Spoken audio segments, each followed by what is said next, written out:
If there's a task that must be done, don't turn your tail and run. Don't pout, don't sob, just do a half-assed job. If you cut every corner, it is really not so bad. Everybody does it, even Mom and Dad. If nobody sees it, then nobody gets mad. It's the American way. Yo, it's FilmBookCast, the official podcast of FilmBook.com. My name is Mike Smith, and joining me, as always, is a man who is also here. Mike Decretio. How you doing today, Mike?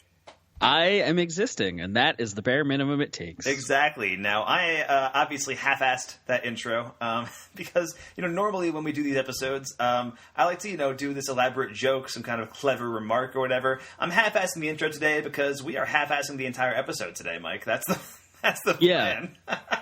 We know you come to expect a great level of professionalism and preparation in every single FilmBookCast episode. Exactly. But you're not getting that this time around. This is pure, uncut, unfiltered FilmBookCast. And I gotta say, it's kind of freeing, Mike. We can let the F-bombs fly. We were already doing that, but now we can do it even more.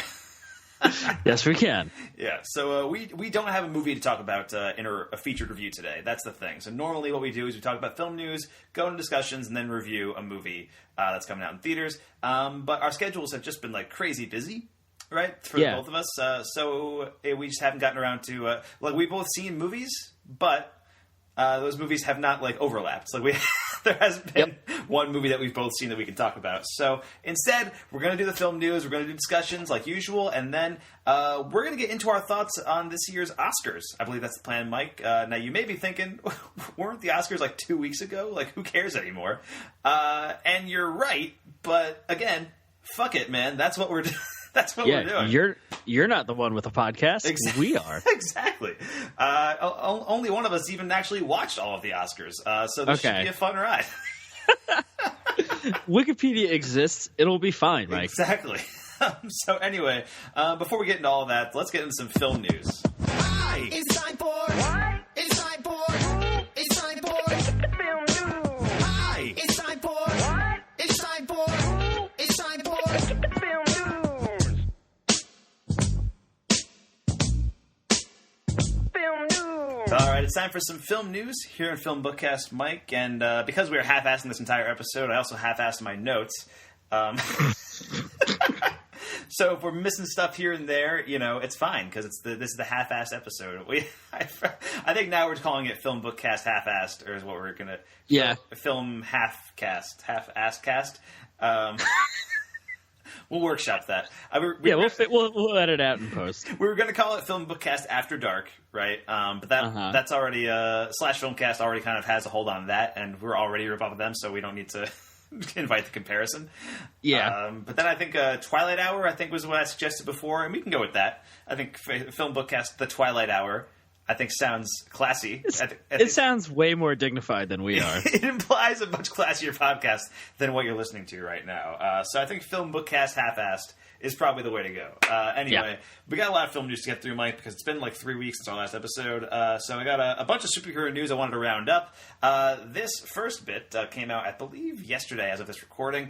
And it's that Spike Lee might be directing a superhero movie, Mike. And that is pretty exciting to me. However, the movie that he seems to be circling is not one that I particularly care about. It's called Night Watch, and this is another one of the Sony Spider-Man spin-offs that they're trying to get off the ground. Oh, God. Yeah, for those of you keeping track at home, there are now 4 or 5 different Sony Spider-Man movies that are in development that don't have Spider-Man in them, right? So Venom is definitely coming out. We can that one, it exists. I'm shocked. I remember, I think it was this time last year, actually even later in the year. It was November of last year. I was like, Venom's not going to make a 2018 release date. I will eat my shoe if that happens. And now I have to eat a shoe is basically what's going to happen. Venom's hitting in October, and then there's that Silver Sable Black Cat movie that totally exists, right, Mike? Mm-hmm. Yeah. Those are both real characters. I know you're very excited about that one. Sony's also developing a Morbius the Living Vampire movie. We talked about that a while ago. they're just throwing a lot of stuff at the wall and hoping something sticks. And right now, it seems like they're working on this Night Watch movie, which is another Sony Spider-Man spinoff based on a character that no one cares about. Yeah. And I consider myself somebody who is pretty well versed in Spider-Man lore specifically. Like I have a cursory knowledge of a lot of comic stuff, but Spider-Man lore, I feel like I know more about than most. And I have no idea who Nightwatch is. I'm completely drawing a blank on this character. But when I saw a picture of him online, he looks a lot like Spawn. Interesting. And I looked into it, and apparently he was created as a ripoff of Spawn. So I think interesting choice. Yeah. So of all the characters to base a movie around, like, sure, why not just make Spawn again? Like, why not reboot Spawn? Spike Lee directing Spawn, probably pretty dope. That would actually be something I want to see. And Spike Lee is a director who is he's made a lot of great films, and I think the past 15 years of his career or so are a lot more hit and miss. But he most recently, I think he had a pretty big critical success with the Netflix series based on his movie She's Gotta Have It. As a sex-positive, polyamorous pansexual, monogamy never even seemed like a remote possibility. Doesn't it get confusing juggling all of them at the same time? I'm used to knowing what I want in relationships and in my art, but lately I'm just so confused. So tell me a little bit about the men in your life. Oh, God. Right, he directed every episode of that, and yeah. So I don't know if this is his next thing, or I think actually he's working on a movie right now called The Black Klansman, and I think it's produced by Jordan Peele, and it kind of sounds interesting. But Night Watch might be after that, if this even happens. Again, this is probably not going to happen. This is one of those things where it's like, okay, yeah, we'll talk about this, sure, why not? But it seems like it's not ever going to hit theaters. But then again, I didn't think Venom would ever hit theaters, and here we are. So yeah, you'll have a shoe dessert after you eat your shoe. Yeah. Well, I'm not going to follow up a shoe with another shoe for dessert. I feel like that would just be unappetizing. It's got to be a sock or something, right? That's fair. These are the kind of caliber jokes you get on FilmBookCast Half-Assed. I believe. Buckle up. We got another hour. In other superhero news, though, some kind of exciting news right here. Brian K. Vaughan, the acclaimed comic book writer, he wrote Why the Last Man, right? I believe that was him. And he was also, I believe, wasn't he the showrunner on the Under the Dome or something, the Stephen King show? I feel like he was involved with that. That sounds like that's something that would be a thing. Yeah. He is writing a Silver Surfer movie for Fox. And that is kind of exciting to me. I think Brian K. Vaughan's a pretty talented writer. Silver Surfer's a character who has gone underserved in film at this point. I think his only movie has been Fantastic Four 2, Rise of the Silver Surfer, which is very bad. I think I think I've said this on the podcast before. Fantastic Four, Rise of the Silver Surfer came out when I was about 12-ish years old, 12, 13 years old. And I think that was the movie where I first realized that movies could be bad. Like, that's... Wow. Sue? Sue! What's going on? You're on fire! You're on fire! You stink! Hold on! Pull me in! Hey, it's the Human Torch! I got Johnny! Sue! How did this happen? I touched Johnny, and then this! Well, where is Johnny? Here.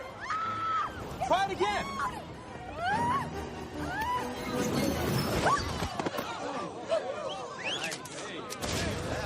Hey, get out of there. Sue, your clothes. Why does this always happen to me? I was like, oh, wow, this is not good. I don't like any of this. That's an incredible, momentous occasion for you to have. Yeah. So, Rise of the Silver Surfer will always have a place in my heart for that reason, I guess. Which is nice. But I would like to see the Silver Surfer done, better, done well. Because actually, I think the Silver Surfer in that movie is actually pretty well realized. He's voiced by Lawrence Fishburne in that movie. He's mocap by Doug Jones. So I could see a cool Silver Surfer movie, especially one based on Dan Slott's more recent run in Silver Surfer, where it's heavily influenced by Doctor Who and stuff like that. That could be pretty cool. So I just wanted to bring that up because Brian K. Vaughan is a pretty well known comic book writer, and in fact he's writing this Silver Surfer movie for Fox. Kind of cool. What's weird is that Fox is in the process of being purchased by Disney, and they seem to be greenlighting a lot of movies left and right. And I don't really know what's going on there. But yeah, other superhero news though. We got some other DC news actually. Mike, we're moving on to the DC realm, and this might be the most exciting news of anything that we're about to talk about today. All right, hit me. And this is in regards to Wonder Woman 2, which should be directed by Patty Jenkins and hitting sometime next year, I believe, December 2019, I think is the plan. Kristen Wiig will be playing the villain of Wonder Woman 2. Oh, my God. What? The Target lady from Saturday Night Live will be playing the villain of Wonder Woman 2. That's insane. Yeah. Gilly from Saturday Night Live.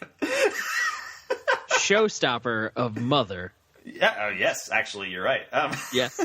Yeah. No, I love Kristen Wiig, and I think she is like I never would have thought she would ever be like somebody who would be cast as the villain in a comic book movie. But once that idea is thrown out there, like I can't look away from that. I cannot turn my head away from that news. So it's too beautiful. It's too good. It's too perfect. And she is playing a character named Cheetah. And I guess in the comics, Cheetah has been a couple of different things. But in some interpretations, Cheetah is this half woman, half cheetah. And in other interpretations, she's just like a person in a cheetah costume. I'm really hoping I'm really hoping they go for the half cheetah element in this movie. Although Kristen Wiig as just a devious person in a cheetah costume, I'm kind of in. Exactly. So I wanted to mention that because that is just incredible news, and I'm really hoping they get like I think it would be amazing if they got Will Forte to play like her sidekick or something, and they just do Gilly again. Like they just they stop the movie for 10 minutes to do a Gilly sketch, and then do a MacGruber bit, and then. And that's it. And keep going. And then the movie ends, and then Gal Gadot shows up in the post-credits or something. Yeah. Actually, it wins Best Short Film that year. Yes, I would. Honestly, that would be might be my ideal superhero movie. Is that? Why didn't you ever settle down? I've only ever loved one man. It's taken. He's married. He was. She's still in his heart. God rest her soul. I just hope he doesn't blame himself for her getting blown up at their wedding. But yeah, so Kristen Wiig being the villain of Wonder Woman 2, I think that's just inspired casting, and I hope that turns out real well. I mean, it could turn out really bad, like we don't know, but it could be like a Jim Carrey and Batman Forever type situation. But I'm still excited about it. Yeah, I still want to know what's going to happen. Yeah, that's something I really am excited to see. And then finally, this news just broke a couple hours ago.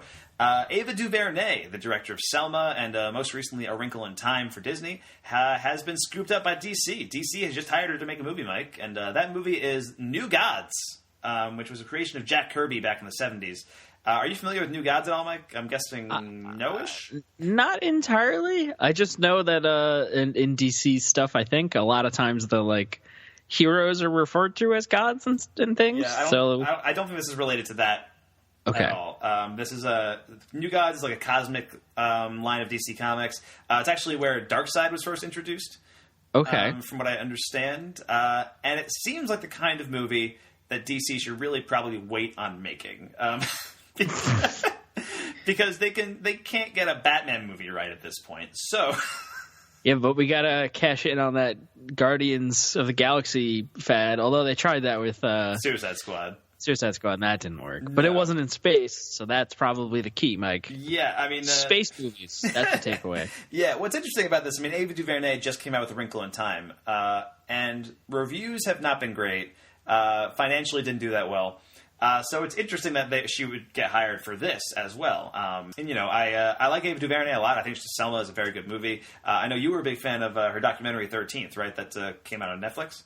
Yeah. But A Wrinkle in Time, I have not gotten to see yet, so I can't say for sure. I'm hoping to go see it soon. I'm hoping I find something to love there. Like I really want it to be like an ambitious masterpiece, like a misunderstood, masterpiece of ambition. A speed racer. A Speed Racer, yes, Mike. Everybody go watch Speed Racer. It's amazing. Hey, let's go get him. If you'd been a little more careful, he wouldn't be ahead of us. I told you, I couldn't see a thing out of his dang helmet. I can't believe you talked us into this ridiculous idea. What's ridiculous about it? You're the ones who were saying I'm a better driver than most of the WRL. Now's not the time to prove it. Why not? It's too dangerous. Oh, it's too dangerous for me, but not for you, right? Children, focus. We're going to have a chance. We're going to have to pass Snake before the rendezvous. I'm ready. Let's roll. Yeah, I want A Wrinkle in Time to be the next Speed Racer. Is basically what I'm holding out for. Really, I want most movies to be the next Speed Racer.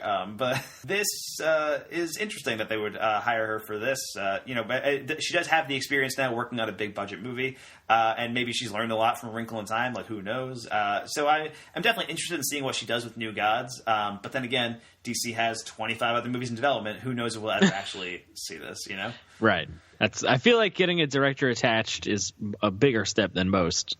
So. Sure. Yeah, that's true. But I feel like a lot of those movies have directors attached and nothing's happening with them. Remember, that's also fair. Don't forget, Joss Whedon was supposed to make Batgirl, and he's not anymore. That's right. That's a good point. So anyway, that is the superhero news for today. Wanted to throw all that out there real quick, and then we got some other big stuff to get to. Mike, were you a fan of The Sopranos? Have you watched the Sopranos TV show? I actually have not. Okay. I actually have not watched The Sopranos either. So we don't have a ton of perspective to talk about for this. FilmBookCast half-assed. Yeah, maybe we should have checked that ahead of time, but we didn't because we're half-assing it today. Yep. So neither of us have watched The Sopranos. It's been on my list for a long time. I think it's probably my next big TV project after I watch all of Cheers, which I'm still getting through. What? What? I told you I've been watching Cheers. Haven't I told you that? You have, yes. Okay, yeah, I'm on season 5 of Cheers right now, and it's very good. I basically watch it whenever I don't have anything else to watch. And so I've been watching Cheers for about a year now, and I'm on season 5, and it's very good. Oh, boy. I always have something to watch, that's the problem. That's the struggle. Yeah. So, but hopefully I can make The Sopranos happen pretty soon, maybe over the summer when TV has died down a little bit. But anyway, David Chase, the creator of The Sopranos, has announced that he is working on a Sopranos prequel movie, which is called The Many Saints of Newark. And I think this takes place in the 1960s, like 60s New Jersey. We obviously, neither of us have watched The Sopranos. We don't have a ton of perspective to offer on this. I was definitely surprised when I heard the news because he's never really shown any interest in returning to the world of The Sopranos at all, really. Especially, I mean, you can't really follow up The Sopranos based on how it ends from what I understand out of the cultural lexicon. So it's going to be interesting to see what he does with this. But mostly I want to talk about this because I wanted to mention that David Chase came out with a movie a few years ago that he wrote and directed called Not Fade Away, and it's an amazing movie. I want you to learn them. Play as many bars and coffee houses as you can. Ensconce yourself here in New York. Pay your dues. Make your living from it. Play 7 nights a week, 2 shows a night, and then call me in 6 months.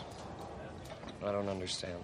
Can you just listen? Learn 25 new songs? It's a huge amount of time and effort. That's why it's called the music business. That's about like the rock and roll scene in the 60s, and it's fantastic. James Gandolfini's in it, obviously, and he does a great job in it. And it's a really fantastic movie, and I haven't watched it in about 6 years, so I don't have any specific stuff to bring up about it. I just wanted to throw out there that it's great. The soundtrack's amazing, has a phenomenal ending. Everybody should watch Not Fade Away, is what I'm saying. I might rewatch it soon, actually, because it's great. That's the takeaway? That's the takeaway. David Chase working on a Sopranos prequel. Who cares about that? Watch this movie that he directed 6 years ago that nobody saw. That's perfect. Anyway, so yeah, just wanted to bring that up real quick, and then we have some pretty major Star Wars news, Mike. I feel like we have Star Wars news every episode now, because Disney's just handing out Star Wars to every white guy who walks in the door, basically at this. Pretty much. It's Netflix, but only for white guys. You're in. Greenlit. Yeah. I mean, apparently Disney is developing a Star Wars TV series for their new streaming service. And they have hired Jon Favreau to write and executive produce this show. And to be fair to Jon Favreau, I think Jon Favreau's a talented director. And he definitely has the experience for this job. He is somebody who has directed Iron Man and Iron Man 2. And just recently had The Jungle Book for Disney, and he's doing The Lion King for Disney. So he's got a long-standing working relationship with Disney. It totally makes sense they would hire Jon Favreau. But at this point, it feels weird that Disney is only hiring white dudes. And this is just a TV show on a streaming service, so I feel like it's not going to it's going to have a fraction of the audience of like a major movie anyway. But yeah, it just feels like the clamor gets louder and louder every time Disney announces a new Star Wars thing that's headed up by like, you know, Dave Benioff and D.B. Weiss or Jon Favreau or, you know, whoever. Yeah, they seem to be missing the point of a lot of stuff right now. Maybe I don't know. You know, and I mean, to be fair to them, I mean, Lucasfilm is headed up by Kathleen Kennedy, who's, you know, a woman, obviously. True. And she is the one who is in charge of the hiring process for the Star Wars movie. She runs basically everything there. She's the Kevin Feige of Star Wars. Yeah, it does just feel a little odd. It feels weird. That said, the prospect of a Star Wars TV show, you know, enticing for sure. Yeah, definitely. Especially a live action TV show. I know the Star Wars Rebels, I think it is very popular. Yes. So, like, sure. It'll be on Disney streaming service, so I won't watch it, but that's fine. I mean, I will probably, I'll probably end up getting the Disney streaming service because I'm, you know, weak. But you're a shurson, a sheep. I can't. A shill? Are you trying to say shill? Yeah. No, well, sure, that too. What were you trying to say? I was trying to say the singular version of sheeple.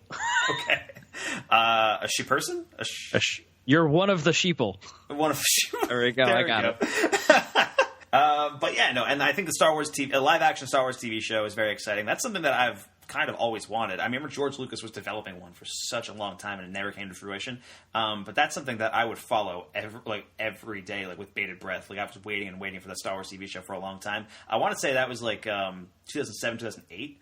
Right, he was talking about it, and he would talk about, like, every once in a while, he'd be like, oh, yeah, we've got, like, 40 scripts written for episodes of this show. We just got to, like, you know, get somebody to finance it. And the problem was that, like, nobody was, it would cost so much that no network was going to air it. And at that point, the prequels had just ended. Like, Star Wars had, you know, it wasn't as critically popular. It was still massively popular, but it just wasn't as popular critically. And this was, you know, the era of Netflix where you can just like walk into a door and get handed $150 million to make whatever. It was also before Disney was the only studio left standing. So That's true. But I remember like the ideas behind like everything. Every rumor I heard about that show sounded amazing. Like I heard it was going to be about like bounty hunters set between episodes 3 and 4, and like, you know, I think it might have been like a Boba Fett related show or something. Like, or he was going to show up at some point. I just remember being so excited by everything surrounding that show, and it never came to fruition.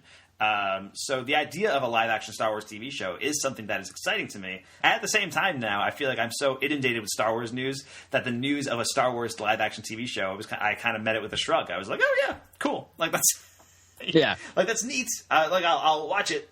But like I should be freaking out about this. You know, I feel like I should be like so pumped about this. And I'm just like, yeah, oh yeah, cool, Star Wars. Like that's fun. Yeah. Now that it's a yearly occurrence, it's like, yeah, okay, sure. Yeah, it's an expected thing now, and you know, that's fine. You know, but it does feel like it. You know, it's a little less special than it used to be. You know, it used to be like, you know, it does feel like I still feel like, you know, once every year we're gonna get a Star Wars, right? And it could be like a Christmas time thing. It's like, oh cool, we're going to the theater to go see a Star Wars, and that's, you know, one Star Wars. I would like a ticket to one Star Wars, please.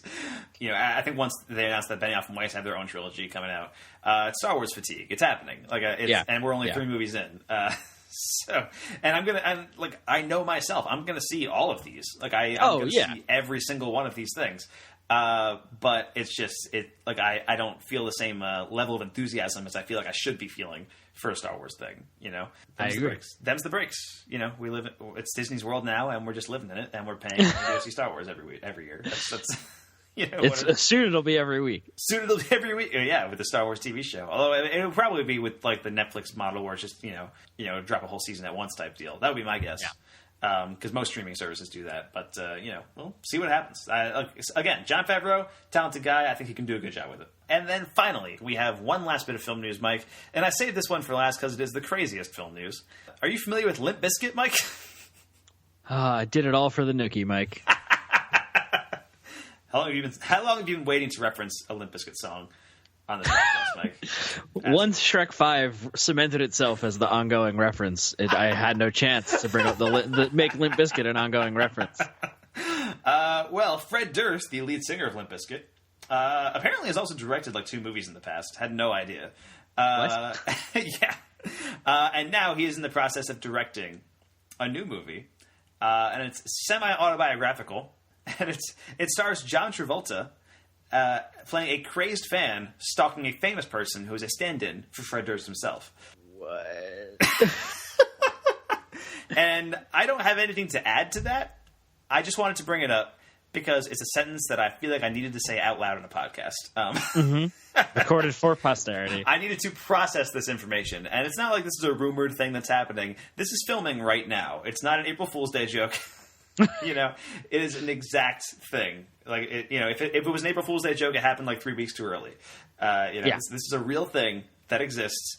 And I'm going to have to watch it. Like, I have already resigned myself to the fact that there's no way I'm not watching this. So yeah, you have no choice.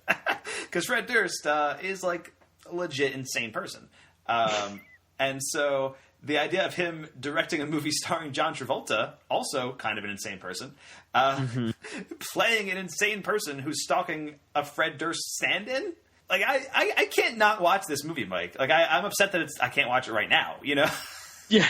Do we know who's playing Fred Durst, but not Fred Durst? I can find that information out right now, and I'm going to look it up live because it's the FilmBookCast half-assed episode, whatever we do. We need a 2 or 3 second bumper that whenever we do something half-assed, it just says FilmBookCast half-assed. So to stretch, Mike, so we can help Phil. Right? Can you just say that over and over again? And while I that's weirder. That's even weirder. Is that weirder? You think? Probably. Okay. The Fred Durst stand-in. Okay, so he's okay. John Travolta plays a character named Moose, and first of all, he's a rabid movie fan, obsessed with his favorite celebrity action hero, Hunter Dunbar, who's played by Devon Sawa, and Devon Sawa was in one of the Final Destination movies. That's kind of his. I think he was in the first one. Okay. So as Moose's obsession grows stronger, his fixation turns from stalking to ambition of destroying the star's life. The story was inspired by a real-life fan who stalked Durst many years ago. So yeah, that's what's going down. And I believe the movie's also called Moose. So there's that as well. Oh my god. Yeah, so I'm going to watch this movie 10 times, and there's nothing anybody can do to stop me. And, it's a free country, Mike. Yeah, do you think Fred Durst will also do the music for this movie?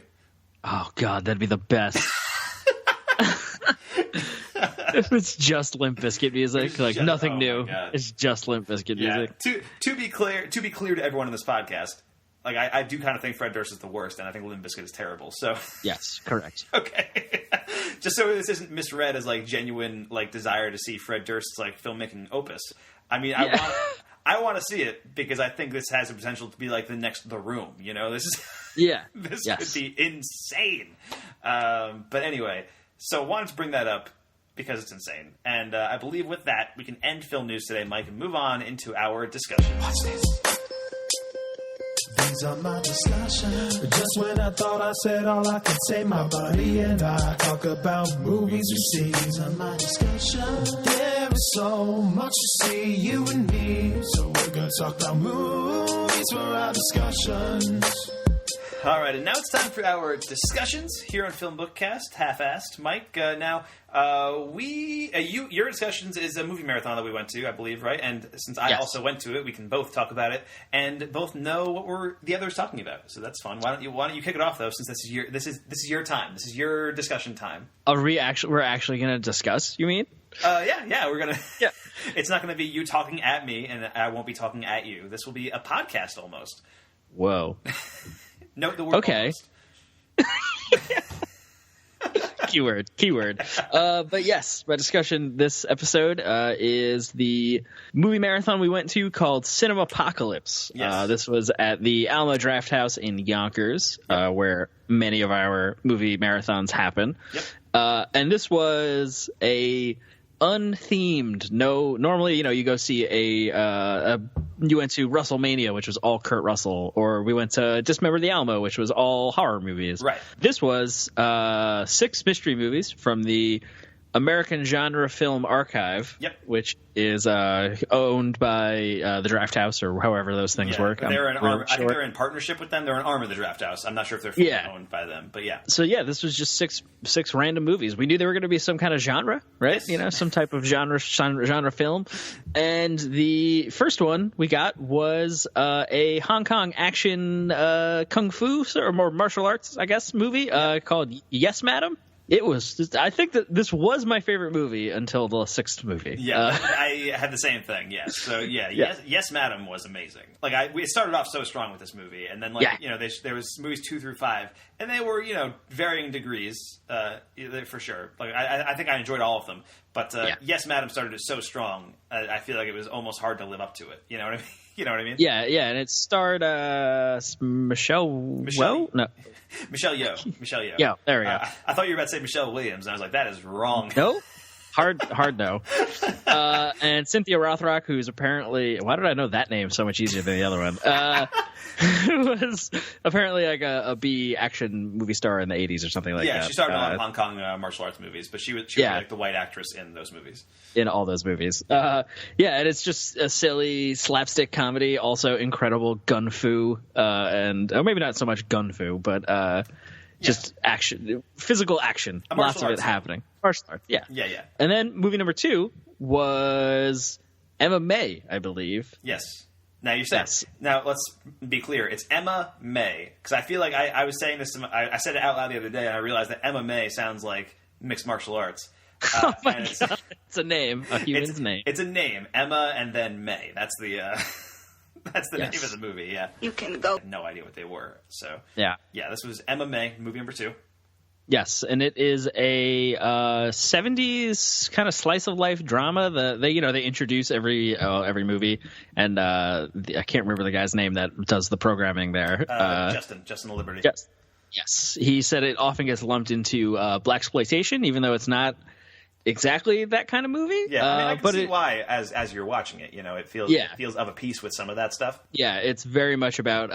The plot is a girl from the South gets brought to Los Angeles with her aunt to live with her family in the city from the country in Alabama, I think they mentioned, or New Orleans or something. I don't remember exactly. And it's kind of like that struggle, coming from the country, rural to Los Angeles in the 70s, right. And the experience of African Americans at that time in Los Angeles. Right. And it was definitely the slowest, but also really interesting. Like I found myself engaged despite not really a whole lot happening. I think what really helps, I think it has a great lead performance from the actress whose name I would have written down. But since this is FilmBookCast half-assed, I did not. She I think she gives an incredible lead performance. And her arc throughout the movie, I think, is really what cements it. I think it's a really powerful arc, the way she goes from, country girl to the end of the movie where she's essentially running her community in Los Angeles. Because, her whole thing, like, she moves from the country to Los Angeles, and she gets mixed up with this guy who's involved with some criminal activities, goes to jail, so she tries to rally the community to get him out of jail, but he's an asshole, and all this stuff goes down. And, I found the movie... There's a bank robbery scene. There is a bank robbery scene, and that's pretty cool, too. I really enjoyed Emma May. I thought it was a really... interesting character piece. It was definitely the slowest movie of the movies that we watched, I would say. Actually, maybe the 5th movie was also maybe equally as slow, but that movie also had more action scenes, so it didn't seem as slow. Slow.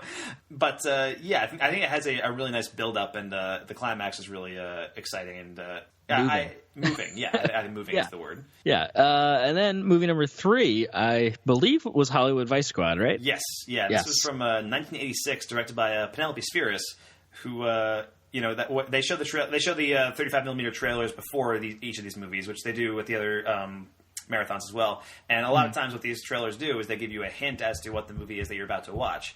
And so for this one, the trailers were The Decline of Western Civilization Part 2. The Metal Years. The Metal Years, which is a documentary directed by Penelope Spheris. And then the other trailer was Wayne's World, which Penelope Spheris also directed. So I knew... As soon as they showed they showed Decline of Western Civilization, it's like, oh, maybe we're watching some kind of music movie or whatever, and then they show Wayne's World, and it's like, okay, we're doing a Penelope Spheris thing. So that's the only real connection between those two movies. I mean, I guess there's music in both of them, but I guess, yeah. So I turned to you and I was like, "Oh, this Penelope Spheris joint," and you were like, "Sure."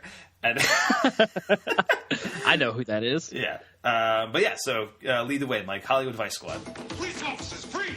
Meet the most unusual police organization in the world.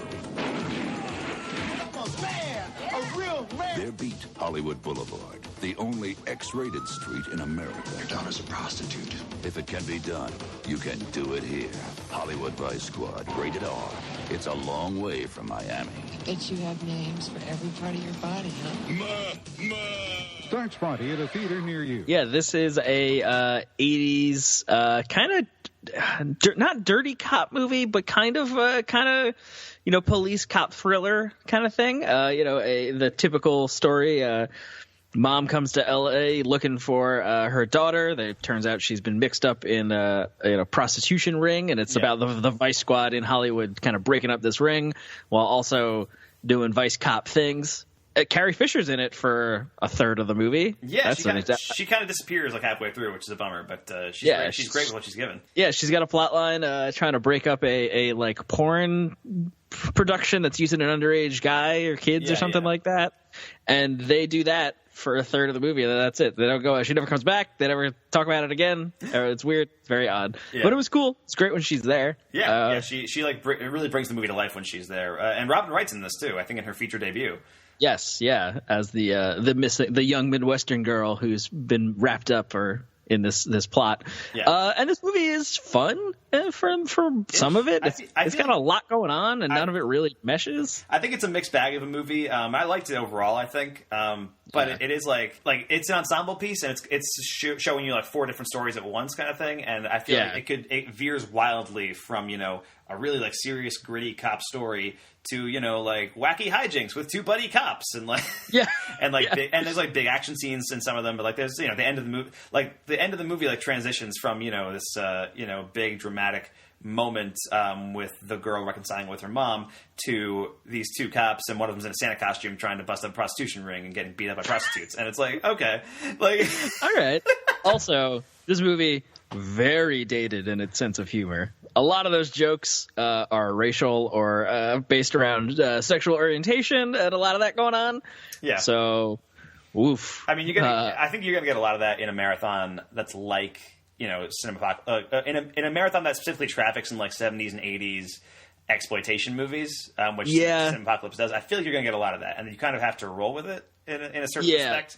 You understand that this isn't cool anymore. Right. No, I know. But there was just something that was different to me in my reaction to Hollywood Vice Squad. Some of those things are just like, oh, but why though? I don't know. Then movie number 4 was, I might get the order mixed up, is Cold Steel? That's right. Yes, okay. Lieutenant, why the hell didn't you have them hold Duran? Because we had nothing on him. But thanks to you, we got a possible brutality rap on our hands. Not to mention a stadium full of pissed-off civilians. This is a, I think, early 90s movie. I believe late 80s, actually. Late 80s? I think it's like 87, I want to say. Oh, okay. Whoops. This is a movie starring Sharon Stone and sort of starring Jonathan Banks. Yeah, he's the main bad guy. He is the villain, yeah. And Brad Davis is the lead actor as well. Also a kind of gritty cop revenge thriller. Yeah, it's weird. I feel like, this... one thing I might have changed about this marathon, and I'm glad that we saw the movies that we did, but I feel like I would have liked a little more variety in what the kind of movies that we saw were, because I feel like 2 of the movies were martial arts movies, and the 4 that were sandwiched in between were all Los Angeles crime movies. And yeah, they were. You're right. And I get that. Like, I think they're going for a theme there. That's cool. But I think I would have liked to see, like a martial arts movie, and then like a cheap 70s horror movie, and like something like just throw in like a bunch of different stuff. You know what I mean? Yeah. And Cold Steel was weird. It was directed by Mario Puzo's daughter. Dorothy Ann Puzo, I believe. There you go. Which I can't believe you remembered that. Good job. Now we're 3/4 assed. Yes. And it's everything you'd expect from that, from late 80s crime cop revenge thriller. His father gets murdered, and he goes on revenge to kill the people that did it, and twists and turns happen and stuff like that. There's a wacky car chase scene. That's a great car chase too. Actually, it was actually really great. On like they bust through the wall into like a destruction derby. Right, they're in like the middle of a racetrack, and they're just like, all right, we're in a racetrack now, and like, you know, while the race is going on, I should, nobody stops. Yeah, nobody stops. But it's a cool car chase, and also we neglected to mention Jonathan Banks has a robot voice in this movie. Oh yeah, and that's cool. I was a big fan of that, and actually he's great in this movie too. Like he actually really is. And like obviously we're a big fans of Jonathan Banks through Breaking Bad. That was kind of my first exposure to him as like an actor, or at least the first time I ever like took notice of Jonathan Banks, because that was like a huge like showy role for him. Like he was a huge part of that show for a long time, and he's killing on Better Call Saul right now, and he was great in Community when he was on that show for a little while. But now you can go back to like movies in the 80s and 90s and just see Jonathan Banks pop up in like small roles and being like, oh wow, hey, Jonathan Banks is in this. Like I was watching Gremlins the other day and Jonathan Banks was in it, and I was like, hey, it's Jonathan Banks. Yeah. So to see him in that era, but also having like a pretty like meaty role, like something pretty cool like this, like I think that was really cool to see. Yeah, and he's also playing a sort of like cartoon 80s action villain, right? It's not like the big bombastic like Schwarzenegger, Stallone action 80s action stuff. Yeah. But there is that kind of like, you're just evil, like just with a capital E, and it's pretty great. Yep. So that's enough about Cold Steel. Fifth movie was Alley Cat. Yes. In this part of the city, every street is a dead end. On every corner, something to buy. In every alley, another way to die. To survive, you've got to be the best. Don't mess with girls in the park! That's not nice! Just like the Alley Cat. Alley Cat. This lady owns the night. On the streets, where even the predators become victims. I thought you boys wanted to play. Cross her. Come on, Alley Cat! And you've run out of luck. Alley Cat. This animal is aroused. And this is I assume 70s. I think this one was 80s, actually, man. What? I think it was. I mean, I'd believe it, I guess. But it's just a straight, like, exploitation movie. 1984. 1984? Yeah. Man, I'm tired. I'm going to chalk it up to I'm tired. That's my go-to excuse. Yeah. Actually, it's half-assed. Who cares? Yeah, it's FilmBookCast half-assed. Who gives a shit, man? Who gives a shit? You can do whatever we want. We don't have pants on. Well, maybe you don't have pants. All right. You can only see me from the waist up. That's fine. But once again, this is a kind of revenge thriller action movie. I don't remember exactly how it happens, but the main character, some kind of like Los Angeles hoods are trying to steal the wheels off her car, and she goes and beats the shit out of them. Right. So they kill her grandma in like retaliation. Yeah. It's like, okay, sure. Yeah. We jump straight to that, and then she goes on a revenge mission. But it's also a part of like a sort of vigilante thing. Like she kind of runs through the park at night, trying to bait people into attacking her, and she just destroys them, which is cool. Like it's fun to see that. It's got some kind of cheesy martial arts stuff going on. And overall, it was a quick 90 minutes, I think. Yeah, I mean, it was definitely. I feel like it was my least favorite of the night, like for me. Yeah. But it was, I think, a fun watch because at least the action scenes were pretty dope. There was a lot of cool like hand-to-hand combat, and also there's the boyfriend character who is just like the dumbest character. Oh my god, I forgot about you. Of all time, like the rookie cop, like a chip on his shoulder. Yeah, everything he says was just like the doofiest thing, and I thought that was pretty funny. That kind of got me through the movie, honestly, because at that point that was movie number 5. I was exhausted, my stomach was full of nacho chips, and I was just like, yep. Bursting. But then we finally made it to movie number 6, and this was a treat, Mike. This is a change your life movie. It really was. Like I think as we were watching it, I turned to you. We were like 15 minutes in, and I was like, I think this might be the best movie I've ever seen. Like this, this is amazing. Yeah, this movie number 6 was Jackie Chan's City Hunter. Yes. Now, I'm a huge fucking fan of Jackie Chan. I love him. And I had never seen City Hunter. I'm pretty sure I'd heard about it. Like, I think I'd heard the name before, but I just don't, I had never ever come across it. And so, yeah, why don't you tell us a little bit about City Hunter, Mike, and what Sure. stand out to you? This was your favorite as well of the day? Yes, of my life also. City Hunter is Jackie Chan plays a detective, a private detective, who nicknamed City Hunter. He finds people, and it is a just pure real life slapstick anime. Just happens to be Jackie Chan in it, and it's live action. It's live action. That's what that's what I meant by real life. And it just opens with him in a kind of just like room with some weird lighting behind him, talking to the camera, explaining who he is. Yep. And it's just a guy walks in and he's like, "This is my sidekick," and they just go through this whole like exposition scene, but it's in this weird kind of like interpretive, experimental, weird lighting cartoon. I mean, in real life. Yeah, it's just everything's on 11, and it's the funniest thing ever. I mean, that's the thing about Jackie Chan's stuff in general is usually goofy, right? That's kind of his thing. Like, especially like in his 80s Hong Kong stuff, like he's the goofy guy, and he's so good at that. Like, if you watch some of his old stuff, like, Legend of Drunken Master or Project A, like, he is so funny in those movies, and that's kind of what makes him so appealing. In addition to the action being incredible, like, it's like he's able to use his environment in really funny and interesting ways. So he's like able to create like compelling action scenes that are also funny. And City Hunter, it has a lot of that, but it also dials up the funny shit to 20,000, and it is balls to the wall insanity. I can barely describe City Hunter. It's a movie where everything will just stop for a second for a musical number. Right, and that happens in this movie, and it's the kind of movie that'll stop for a second every time somebody addresses Jackie Chan as City Hunter, you hear a musical sting that goes City Hunter,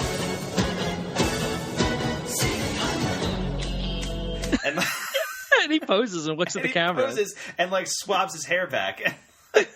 And it's the best thing of all time. It's a movie that pays homage to a Bruce Lee movie, and he's like imitating Bruce Lee while watching Bruce Lee on a big screen, hitting the same kind of opponent that Bruce Lee is hitting, and it is insane, and it's balls to the wall insanity. And we haven't even gotten to the most insane scene in this movie, the climax. Before the climax, there's a fucking Street Fighter scene in this movie where it's just... Oh, I thought that was the climax of the movie. After that, there's still like 30 minutes of movie. There's 20, 30 minutes of movie left, and it's all amazing. But so early in the movie, you see these two characters playing Street Fighter in an arcade game, and you like kind of, and it's like, okay, there's Street Fighter, and before the movie started, those two trailers showed up, and there was a trailer for a Jackie Chan movie. I think it was Legend of Drunken Master. And then it was a trailer for the Street Fighter movie from '94, and I was like, "That's a weird combination of things to show." and then the City Hunter started and it was Jackie Chan, and I was like, "Huh, I wonder why they showed Street Fighter." And I thought maybe there's fighting in it. There is fighting in it. I thought maybe like the actress who played Chun-Li in Street Fighter might have also been in this, and that might have been why that could have been it. I don't know. But then it turned out there was actually just a straight up scene of the movie where Jackie Chan bashed his head into a Street Fighter arcade game, and then when he gets up, he sees the entire world as a Street Fighter, and so he ends up being dressed like all the different characters from Street Fighter. He dresses like Ryu, and he dresses like Chun-Li, and all these different things, and he's fighting opponents who are also dressed like characters from Street Fighter, and it's this elaborate Street Fighter homage that lasts a while, and it's amazing. And it's better than the Street Fighter movie. Like it's so much more cool. It's so much cooler than that. Yeah. If you ever wanted to see Jackie Chan do the like kawaii peace sign dressed as Chun-Li, this is the movie for you. This is the movie for you. Yeah. I think I described it as it's a movie where I watched Jackie Chan ride a dolphin in midair, and that was like the 50th most insane thing I saw in the movie. Like, yeah. It's very great. It's fucking bonkers. If you ever have the chance to watch City Hunter, please just go do it. It's one that I might like purchase. I think it's available on a Shout Factory Blu-ray, paired up with another Jackie Chan movie, and I might. Oh my god! I might buy it. I've been thinking about it for a little while. I just bought the Boogans on Blu-ray. I'm bite by that on Blu-ray. Yeah, Shout Factory. I mean, I didn't talk about this. I guess we could have mentioned this film news, but Shout Factory just got the rights to like Roger Corman's back catalog. Yes, I saw that. So they're possibly planning on like doing like because they also have Shout Factory Studios, so they can like produce movies. They're talking about possibly like using those IPs to create new versions of those things, like potential remakes or sequels and stuff like that. But I think what I honestly care about more is that we'll get like full Blu-ray releases for a lot of these movies, and I really want to own like Rock and Roll High School on Blu-ray, and I want to own Galaxy of Terror or whatever on Blu-ray. Like I think that'd be pretty cool. Yeah, but actually, I was thinking about because Rock and Roll High School was one of the movies that were mentioned. This is unrelated to any of our discussions, but it's the half-assed episode, so fuck it. Rock and Roll High School was one of the movies that was mentioned, and I love Rock and Roll High School. That's the movie, of course, with the Ramones, and it made me wonder, like, if they remade Rock and Roll High School, like, what band from today could they possibly use? I cannot think. Have you seen Rock and Roll High School by any chance? No. Okay, it's amazing. It's a movie that was co-directed by Joe Dante. And it has like a lot of his sense of like slapsticky Looney Tunes type humor, but it's also got a kick-ass Ramones soundtrack, and like it's an awesome like high school movie. This is the rockometer. It is used to measure comparative rock and roll intensity levels. Watch the mouse while I turn it on.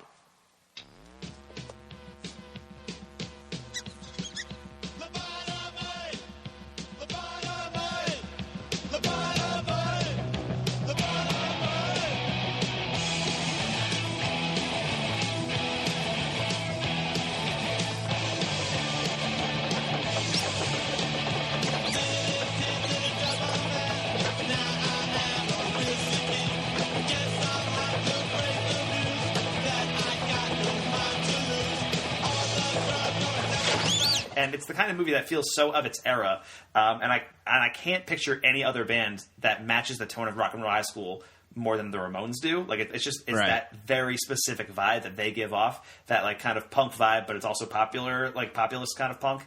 And they were a band that weren't super big in the 70s. Like they were making songs, but they wouldn't actually hit the mainstream until like the mid 90s. Like that was just kind of like a punk thing for a long time. I have no idea what band could possibly be in the new Rock and Roll High School if they made a new one. You know what I mean? Yeah, but they also already made High School Musical, so there's no need to, man. Yeah, they've already perfected but like that's the what form, it would be if they made it, though. Like, you think so? I don't think it would be that. I would be very sad if that was that. Me too, but that feels very of the like millennial pop music era as much as Ramones and punk music feel of the 70s high school era. Right, but I would want it to be a throwback to the punk era. I feel like. I mean, I'm more into that era anyway. So I feel like I would want it to be, I want it to feel of a piece with that, but also feel kind of modern. And I just, it would just feature old Green Day. Yeah, they use CGI to digitally de-age Green Day, and they have them appear as their 1994 selves and just play all of Dookie. That would actually be dope. I would kind of be into that. I'm kind of into that. Anyway, so that's Cinemapocalypse. Yeah, that's right. What do you have to discuss with us today, Mike? Yeah, so I have some movies to discuss as well. After we gone through all that, I have seen a lot of recent movies, Mike, and the first of which is a new comedy came out. Maybe you heard of it. It's called Game Night. Okay, what the hell is this? Well, you're going to hand over the keys because we're going to take my brother. Bull. Oh, you know what's bullcrap is your bald, ugly face. Ooh, no, that's personal. Come on, honey, let's just keep it fun. All right, I'm sorry I called you bald, you little bitch. Well, that's, again, let the gun do the talking. Okay. Come on. On your knees. Hands in the air. Good. Heads on the ground. Good, great. Eyes closed. That's it. Get them up. Reach Hands for up. it. That's right. There we go. All right, hands in the air. Get them up. Yep. Yo, where's my head go? Down. On the floor. Just rest it. How am I supposed to put my hands in the air with my head on the floor? Exactly. I did have the same question. And this is the new movie directed by John Francis Daley and Jonathan Goldstein. Now, John Francis Daley used to play Sam Weir on Freaks and Geeks. I brought this up a couple weeks ago because they just got hired to write and direct Flashpoint for DC. Right. So I just wanted to bring that up that he's Sam Weir because I like bringing that up because it's cool to me. Anyway, Game Night is the new comedy movie starring Jason Bateman and Rachel McAdams and a whole ensemble of people, including Kyle Chandler and Jesse Plemons from Friday Night Lights, both of them. And it's about a group of people who hold a weekly game night. And Jason Bateman's brother, Kyle Chandler, comes into town, and he decides to, shake things up in game night and make it like a murder mystery party. But then it turns out that Kyle Chandler is actually involved in some deep shit, and the murder mystery party becomes like a real life version of that murder mystery type deal. And it's fantastic. This movie is great. It's actually really funny. I saw the trailer for it, and I thought it looked pretty funny, and I was kind of into it. But it's a really fun premise. It's a really cool idea. It's also, I think, a really well-directed comedy. I think it's one of the more visually interesting studio comedies that we've seen in recent years.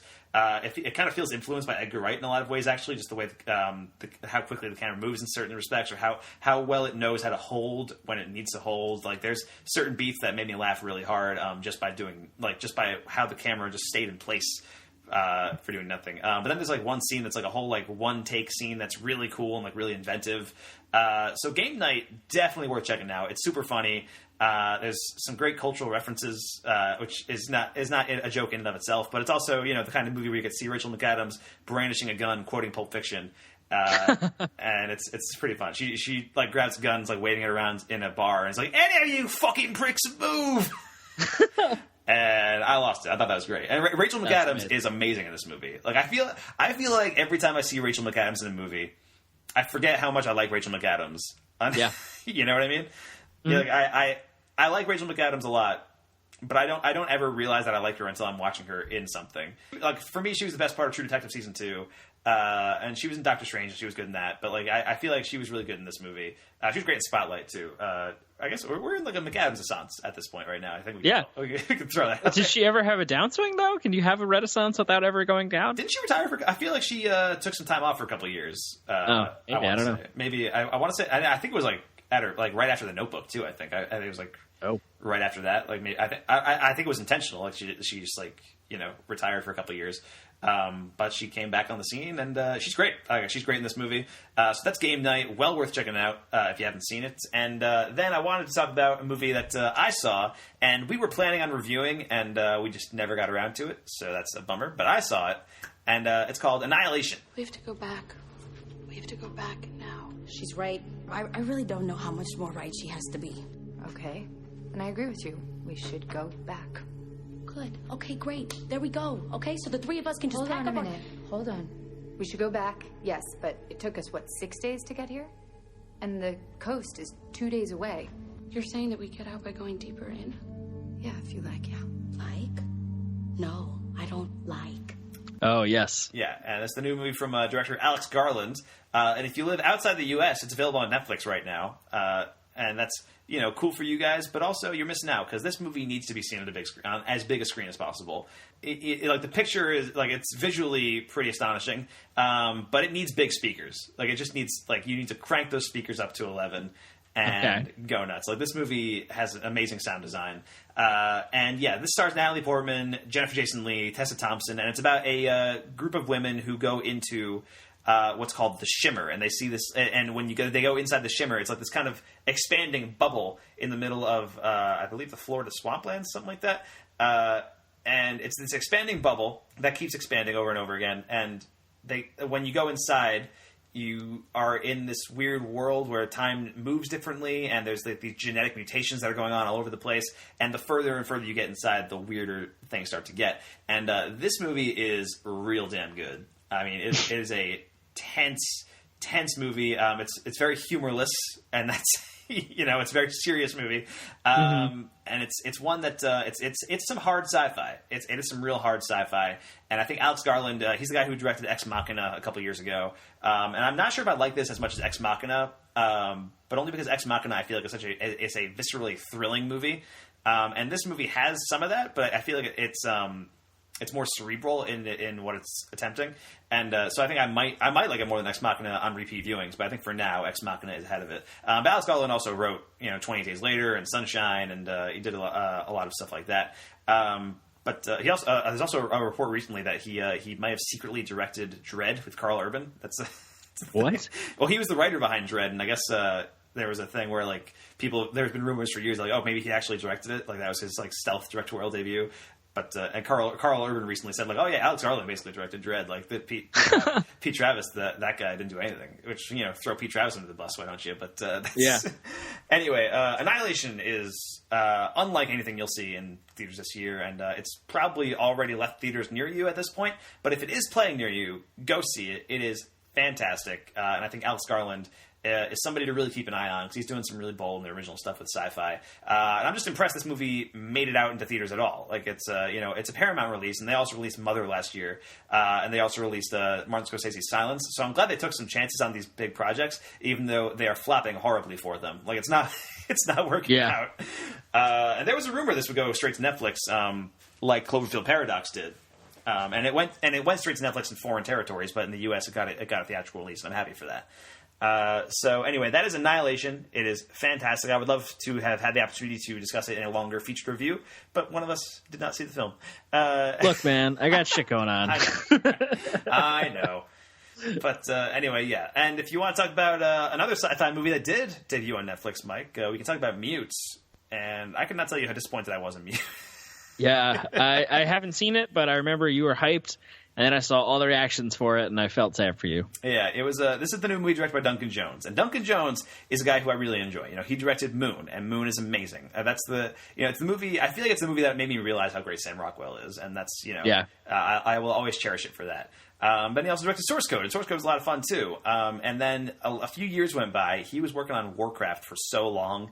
And I hated Warcraft. I was so disappointed in Warcraft. That was I think that was the least favorite movie. The movie I hated the most in 2016 was Warcraft. Now he made Mute, and Mute is a movie I've heard about forever. He's been talking about it since Moon came out, about doing like this movie that's sort of set in the universe of Moon. And it may have like some connections here and there, and. He's talked about the story before and like how it's going to be about a mute guy in the future whose like girlfriend is missing and he has to find her. And that is what this movie's about. It stars Alexander Skarsgård as a mute man in the future. I think it's like the 2040s or something like that.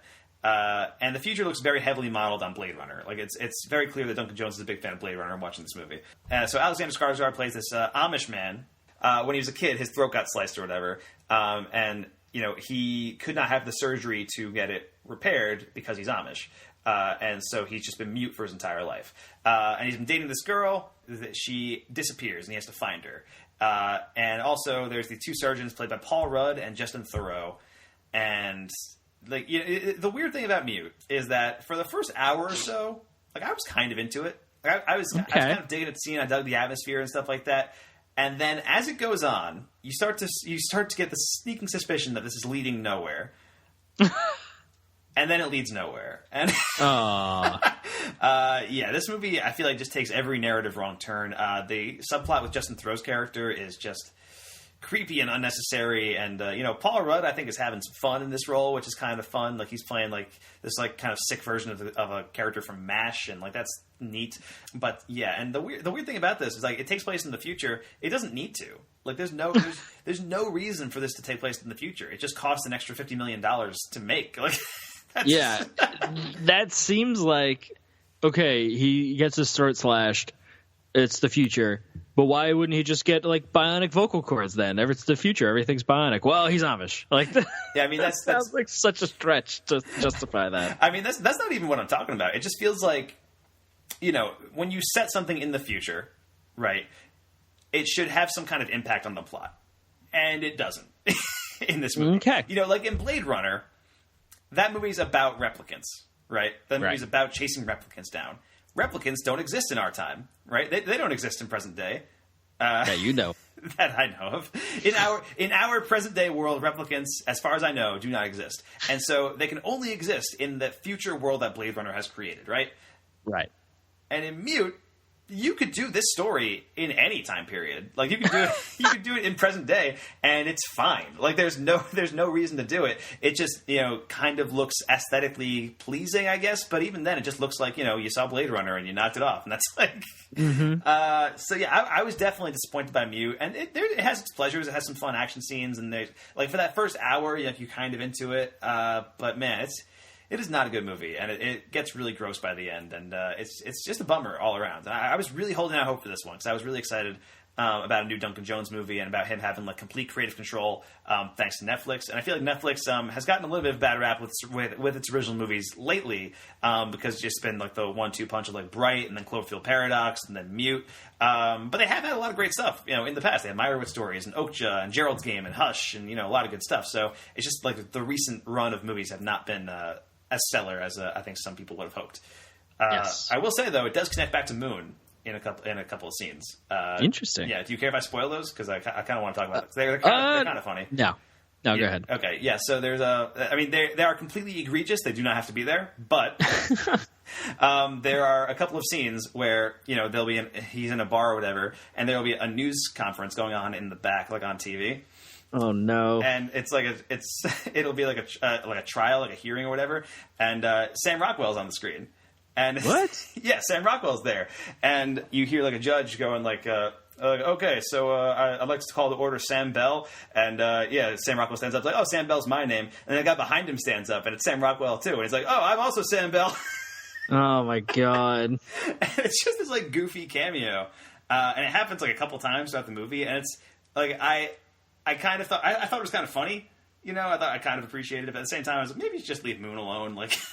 Yeah, don't ruin that. Yeah, it was a little weird. But at the same time, I got to see Sam Rockwell for a second, so, That's true. That's all it was. But yeah, so that is Mute, directed by Duncan Jones. Definitely a bummer for sure, but if you're interested, it's available on Netflix right now. Now I want to talk about a movie I liked a lot, and that's called Last Flag Flying. So, kid, how's the living over there? It's all right. Yeah? When you go out, you just never know what to expect, but... being from Oakland, I'm used to people dying all of a sudden. Jeez. Really? In high school, one of my best friends was shot by a stray bullet. My father robbed on the street. They put one in him. I didn't even know who he was until he turned up dead. Jesus, kid. Lord have mercy. I'm only saying.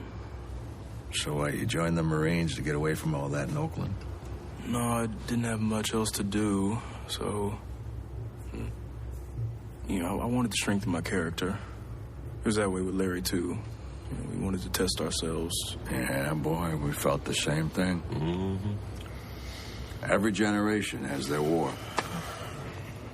Men make the wars, and wars make the men. Have you heard about this movie, Mike? No, I have not. Okay, well, this is the new movie that came out last year, directed by Richard Linklater. He came out with a new movie last year, and I feel like nobody knew about it. Yeah, and it's one that was on my radar for a while, and I wanted to see it. It just didn't really play anywhere near me, so I waited for the Blu-ray, and it finally came out. So I rented it through Netflix, and now I saw it. This is a new drama starring Bryan Cranston, Lawrence Fishburne, and Steve Carell. And what? Yeah, that's an awesome cast. It's an awesome cast, yeah. And this is actually sort of a spiritual sequel to a movie from 1973 called The Last Detail, which was directed by Hal Ashby. And that movie was about three guys in the Vietnam War. And this movie is about, these three guys much older. It takes place in 2003. Bryan Cranston plays the Jack Nicholson role, basically, and Lawrence Fishburne plays Lawrence Fishburne and Steve Carell are the other two roles. And it's these guys years later. It's 2003, right around the time of the Iraq War. Steve Carell's son has gone off to the Iraq War and was recently killed in action. And he had just recently lost his wife to cancer, and so he ends up finding Bryan Cranston and Lawrence Fishburne, and the three of them go on a journey to bury Steve Carell's son, essentially. And this movie is fantastic. Like I feel like it totally got slept on, but it has fantastic performances all around. I think Bryan Cranston is channeling Jack Nicholson really well. Like he's basically doing an impression, but he's doing a really good impression of Jack Nicholson. And Steve Carell is really great in this movie, and Lawrence Fishburne's really great in this movie. And it's really funny. Like it sounds like a downer, and it is at times, but it's also a very funny movie. And it's a very angry movie too. Like this feels like Richard Linklater really taking it out on. There's a lot of criticism about the Bush administration in this movie and stuff like that. And there's a really engaging through line about like what do you do when the war is over type thing. And I really loved Last Flag Flying. I think it's well worth checking out. I feel like nobody saw this movie. And including myself until recently. And so, I want to get the word out as much as I can about Last Flag Flying. It's great. And then finally, I have one last one to talk about, Mike, and it's one that I had seen a trailer for a while ago and had completely forgotten about until it was being released last weekend. And, I remember seeing the trailer for it, and I was like, oh, that looked pretty good. And I did some research into it, and it looks like even more good, so I checked it out. And it's called Thoroughbreds. Amanda, where are you going? I don't know why you're saying all this now. I think you might be saying it because you're emotional. Why am I emotional? I don't know. You just never really tell me anything about your life. That's not true. But that doesn't stop you from asking me to kill someone for you. That's not what I'm asking. You do realize that I am the very worst person to do this. I'm awaiting trial for animal cruelty. If anything violent happens anywhere near me, I'm the first person they will come after. Okay, I get that. If we were going to do this, we would both need to be far away with airtight alibis. Yeah, well, this is the directorial debut of a guy named Corey Finley, and this premiered at Sundance in 2017, so last year.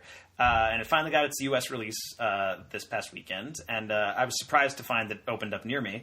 But it's also kind of significant because this actually features Anton Yelchin in his final film role. And he is fantastic in this movie. He plays like this skeevy drug dealer dude who is just he's super funny, but also really creepy, and he's good. But anyway, the plot of this movie, this is a really off-kilter kind of dark comedy. I saw it described in the marketing as Heathers meets American Psycho. And I believe that's apt. It's a pretty apt description. Good job, Mark, for marketing. Yeah. I think they took that from a review, so I don't know who said that. But fair.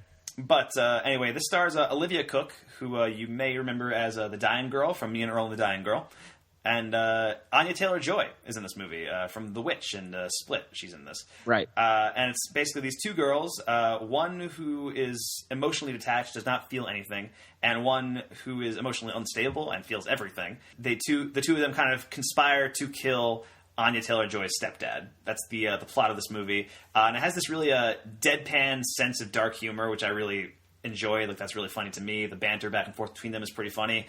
And it's just a really engaging character piece. I think that those two together are really creepy and interesting to watch. And then Anton Yelchin is just this kind of wild card character who is really funny. He has this one line early in the movie that made me laugh really hard. And it was somebody, they were at a party and Anton Yelchin was there and he was hitting on some girl. And this guy comes up to him and everybody else in high school, and Anton Yelchin is 26. But he's at this party, and this guy comes up to him at the party. And he's like, "Hey, man, you get the fuck out of here! Did you guys know what this guy did? He went to jail for fucking statutory rape. He fucked somebody our age when he was 25." And Anton Yelchin's like, "Fuck you! I was 23." And it's such a skeevy line, but it's so funny, and I thought it was a great. It basically perfectly captures that character in that moment, and you know exactly who you're dealing with from that point on. Thoroughbreds is in theaters right now. I don't know for how long, but if you can see it, and if you like dark comedy, I think it's well worth checking out. All right, and I think that wraps up our discussions, Mike. So let's do the Oscars, man. Let's do it. Yeah. Let's do it. Yeah, don't even need a bumper for that because we don't have there's no trailer for the Oscars as far as I know. So just play a commercial. Just play a commercial. It's like, hey guys, Jimmy Kimmel here. Just wanted to say, hey, we're doing the Oscars, and that's only going to make 17,000 jokes about the envelope thing from last year, and we'll announce who the winner is. Yep. So the 90th Academy Awards were held about 2 weeks ago, Mike. I watched them. You kind of watched them. You saw how much did you see of the Oscars? I believe the last hour I watched. Okay, so I'll give my brief thoughts on the ceremony as a whole, and then I think what would be fun. Are you looking at the categories right now? Yes. Okay, I was going to say maybe I can just go through the categories and see if I can make you guess which one. Oh, okay. Wait, then I won't look. Okay. Yeah. Okay. Cool. We'll do that. So I'll just give my thoughts on the ceremony as a whole. It was fine. It was all right. I feel like Jimmy Kimmel did an okay job as the host this year. I remember last year thinking he was great. And I've never been the biggest Jimmy Kimmel guy. I was never the biggest fan of Jimmy Kimmel. He always seemed kind of like the frat bro of the late night hosts, and that just wasn't appealing to me in a lot of respect. I just didn't think it was that funny. But I thought he was really funny last year when he hosted. And I've kind of warmed up to him a lot this past year. He's been making headlines a lot recently. He's been doing a lot of really interesting work. And so I was kind of excited to see him host again, and I thought he did an okay job. But I think he also had a pretty tough job. It was the year of the Me Too movement, and there's been a lot of change in Hollywood over the past year, or supposed change. There has been some change, but it has been moving, I think, slower than some people would like. And it's been I don't know how well he could have done given the constraints of the Oscars. As a platform for comedy, It's it's very tightly controlled. It's aired in prime time on network TV. Like, how much can you really say, kind of thing. By contrast, the Independent Spirit Awards were on the night before, which I'm guessing you did not watch. No. Okay, I watched those, and they were hosted by John Mulaney and Nick Kroll, and they were amazing. And they actually hosted last year. In general, the Independent Spirit Awards are my favorite award show to watch because they always have just really great comedic hosts doing it. So Seth Rogen's hosted in the past, Kumail Nanjiani has hosted in the past, Joel McHale has hosted. And the past 2 years have been John Mulaney and Nick Kroll, and their monologue was fucking killer. Like, they, spared no expense. They went all out. I remember when Ricky Gervais hosted the Golden Globes, and he made it seem like, oh, I'm being so offensive, right? And that was kind of his shtick. John Mulaney and Nick Kroll, I don't think are being offensive, but I think they're being very fearless in the targets that they were taking on. In the monologue and throughout the night, there was one joke where they were talking about Harvey Weinstein, and John Mulaney told a story about how he met Harvey Weinstein once, and Harvey Weinstein told him was talking about the Weinstein TV arm, and talking about how he'll only be remembered for Project Runway because his TV show, he produced that show, and that'll be on my gravestone, Project Runway, Harvey Weinstein, and John Mulaney's like, well, now all his gravestone is going to say is XXL unmarked grave. That's awesome. And there were a lot of jokes like that. There was one I, Tonya burn that I just thought was fucking hilarious. Now, people keep asking, can you separate the art from the man? Like, with Kevin Spacey, can we still love K-Pax? And what about Woody Allen and his last 20 unwatchable movies? Can I still not watch them? Or must I reevaluate based on these new allegations that were a matter of public record 30 years ago? Yeah. Now, while it has been a difficult year, it has been a renaissance for men making apologies. The male apology has become an art form. Some of them were bad. Louis C.K. said in his that the women admired him 3 times. Whoa! That's like if a guy shit his pants and to fix the problem, he put on cufflinks. Now, Nick, you know what movie I love? Father of the Bride on TNT? Absolutely. But one movie I loved this year was I, Tonya. I, Tonya! Now, I hear they're making a sequel to I, Tonya. Really? It's called I, Nancy. It's about a nice lady who gets her knee bashed in by some trailer park assassin, and then 25 years later has to see a great award-winning movie about how she's not the victim. We're kidding. We don't care that much about Nancy Kerrigan. We don't give a shit about her. But yeah, they had an amazing monologue. And Jimmy Kimmel's, by comparison, was like, yeah, he was fine. But throughout the show, there was one pretty good running joke where Jimmy Kimmel was saying that to keep the speeches short, they were going to auction off a jet ski to whoever had the shortest speech. Right, that was the idea, and they actually did that. It was a real thing that happened, and it ended up going to the guy who won for costume design. Mark Bridges for Phantom Thread, because his speech was 30 seconds long, and he ended the show with him on a jet ski with Helen Mirren next to him. So that was kind of neat. And I think he just announced recently he's selling off the jet ski and donating the money to a charity or something, which, cool. Overall, the show was fine. I thought the winners, for the most part, were stuff that I was really happy to see win. These a lot of these are people who I've been, admiring for a long time, people who, whose work I've really loved for a very long time.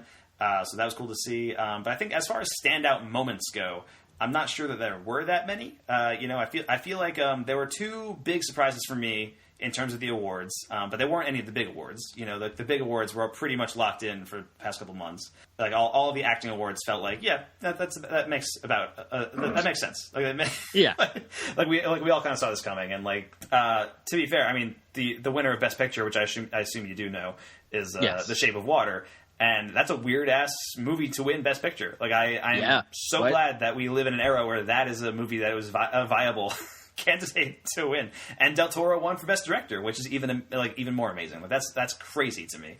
And so and it was weird because at this point, these were considered basically locks. By the time the Oscars had aired.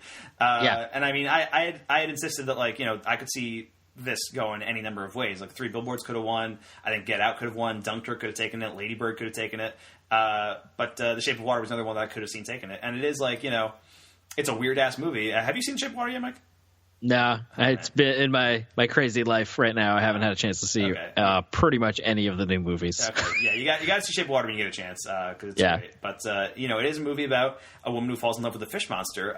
But it's also it's. But what movie isn't? At their core, really, if you think about it.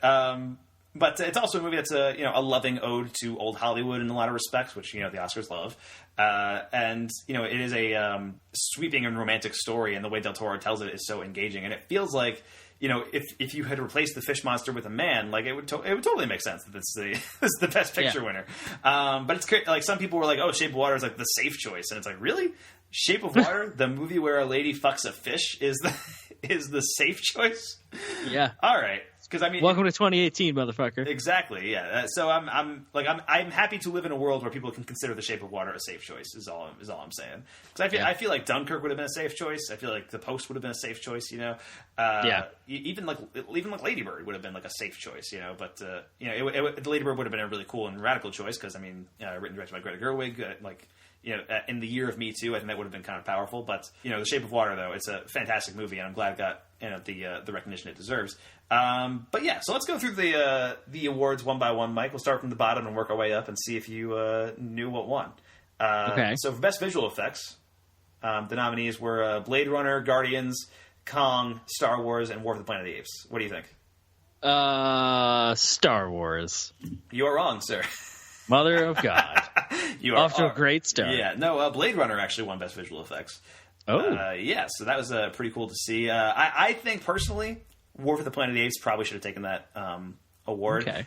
Because Rise and Dawn were snubbed in that award category, too. And I feel like, this is the end of this trilogy. This and the effects in these movies have been so fucking perfect. Like, I think they're that's a good point. Like, masterful. And Blade Runner's effects are amazing too. Like somebody tweeted out that Blade Runner might be the first movie to ever win the Best Visual Effects award for its three-way scene.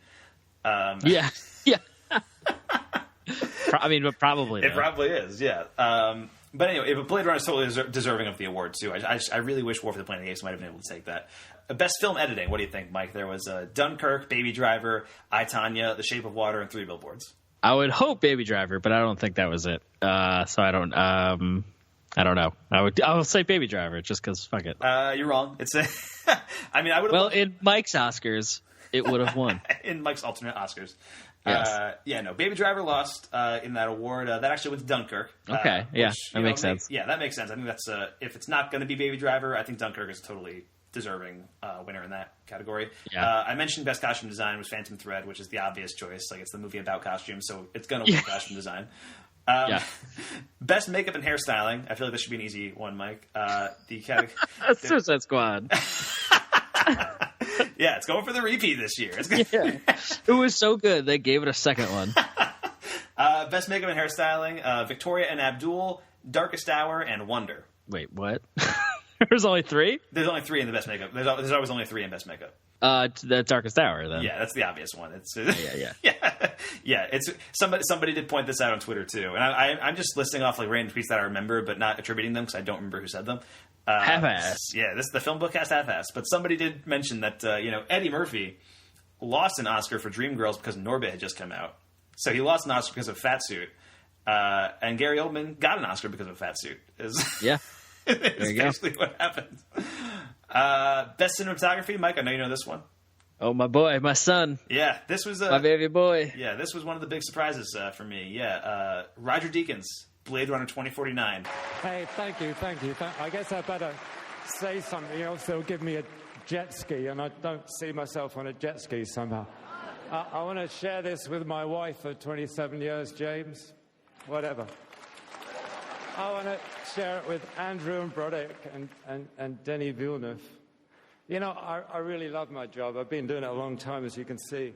But, one of the reasons I really love it is the people I work with, both in front of the camera and behind the camera. Some of my crew on Blade Runner I've been working with for over 30 years. And others I met for the first time in Budapest. And this is for every one of them. Every one of them. In fact, I got to say it's for us because it was a team. It was a really a team effort. Thank you very much.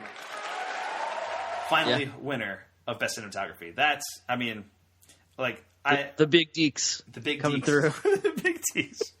Yeah. So Roger Deakins has been nominated 14 times for the Oscar for Best Cinematography. In my opinion, he's probably the best cinematographer working today, like straight up. I think the first time he was nominated was for The Shawshank Redemption, I think. He shot most of the Coen Brothers movies. There was one year where he was nominated twice, one for No Country for Old Men and one for The Assassination of Jesse James by the coward Robert Ford. And both of those should have won, honestly. But so finally Roger Deakins got the Best Cinematography Award for Blade Runner 2049.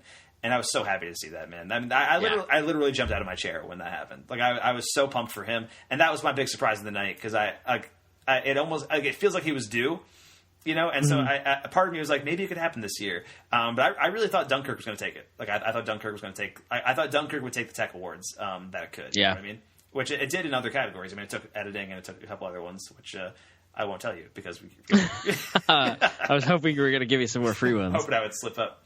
Yeah. But the other nominees in cinematography were Bruno Delbonnel for Darkest Hour, Hoyt van Hoytsma for Dunkirk, Rachel Morrison for Mudbound, first female nominee in that category ever, and Dan Laustin for The Shape of Water.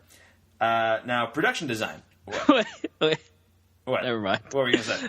I was like, wasn't the Hoyt van, what's his name, the guy that directed G-Force? I was like, what the fuck? Wait. No, you're thinking of Hoyt Yeatman. That's the one. Who was not a cinematographer. He was a visual effects artist. Yeah, that's why I was so confused. Yeah, that's why you were confused. Anyway, here move on to production design.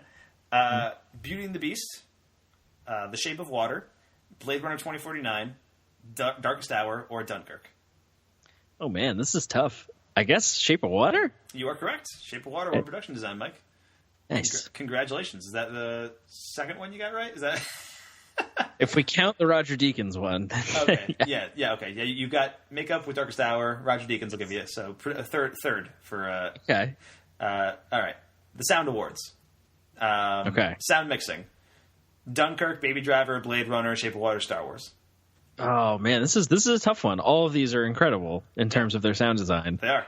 I'm going to guess Dunkirk. You are correct. Sound editing. Same nominees. What do you think? I mean, I don't know. Do they just all... If you have the best sound design, do you also have the best sound editing? Dunkirk? Yeah. All right, yeah. Yeah, that category, it's sort of weird that there's two separate categories. Only because they are two different things, and I get that. But the way this the voting works is that everybody in the Academy votes on these categories, and most of the people don't know the difference between sound editing and sound mixing, or can't tell it by ear. So most of the time, the same movie will win both categories, and that's right. And generally speaking, they probably deserve that. But what was weird about this one, and what kind of annoyed me a little bit, is that Baby Driver should have won both of these, right? Without question. But they actually had Ansel Elgort and Eiza Gonzalez, two of the actors from Baby Driver, present these awards. What the fuck? And I was watching that, and they gave the awards to Dunkirk, and I was like, you had to bring out the actors from Baby Driver who are nominated in this category? Yeah, what? To present an award to some other movie? What? That's bizarre. Yeah, and you can even see Eiza Gonzalez was up there on stage, and I think you can see her face kind of fall when when Dunkirk won again. It's like, oh, Dunkirk. Okay, yeah, that's cool. All right, so best original song, Mike. What do you think? Yes. Do you think it was Mighty River from Mudbound, Mystery of Love by Call Me By Your Name, Stand Up For Something from Marshall, Remember Me from Coco, or This Is Me from The Greatest Showman? I'm going to live that Pixar life and say Coco. You are correct, sir. Coco got the best original song. The performance of it was, I think, a little bit weak. It was Gal Garcia Bernal, and it was a little kind of pitchy or whatever. I did like the one from Marshall, actually. That was by Common. And I thought his performance was the best one. That was Stand Up For Something. Sufjan Stevens performed his song from Call Me By Your Name. Was it Mary J. Blige did her song from Mudbound, and the cast of Greatest Showman did the song from This Is Me. If you're going to nominate a song from Greatest Showman, that makes sense. That's the big song, but it's one that Hugh Jackman doesn't sing on. So why would you even nominate that? The whole point of best original song is so they can perform them at the show, right? So why nominate a Hugh Jackman musical movie and not have Hugh Jackman perform at the Oscars? You know, short-sighted to say the least. Best original score, Mike. Do you think that was Dunkirk, Hans Zimmer, Phantom Thread with Johnny Greenwood, Shape of Water, Alexander Desplat, Star Wars, John Williams, or Three Billboards, Carter Burwell? So I think this is where I tuned in, so I know that this was Shape of Water. Okay, yeah, fair enough. So that was Alexander Desplat. Great score. I'm super happy with that score, but all of these scores were actually really great. I think I might have given the nod to Phantom Thread if I was picking it. But, Shape of Water, Alexander Desplat, great composer, and great movie, great score. So there you go. Can't complain. I guess we should probably just skip the live-action and animated short films, because ain't nobody seen them. I will just say that the winner of Best Animated Short Film was Dear Basketball, which was produced by Kobe Bryant, and Kobe Bryant has an Oscar now. Wow, good for him. That was something. Can go next to his ESPY. Yes. Likewise, I think we'll skip the documentary categories as well, documentary, feature, and short subject, because I don't think you will have seen any of these movies. Nor have I, so I'm not going to throw you under the bus. Thanks, Mike. Foreign language movie, same deal probably, right? I'll mention them. They're A Fantastic Woman from Chile was the winner of that movie, or that category. The Insults, which was in Lebanon, Loveless from Russia, On Body and Soul, Hungary, and The Square from Sweden were the nominees there. Fantastic Woman I've heard is amazing too, so I do want to check that out at some point. Best Animated Feature Film, Mike. Do you think that was The Boss Baby? I'm going to say yes, just because I want Academy Award winner Boss Baby.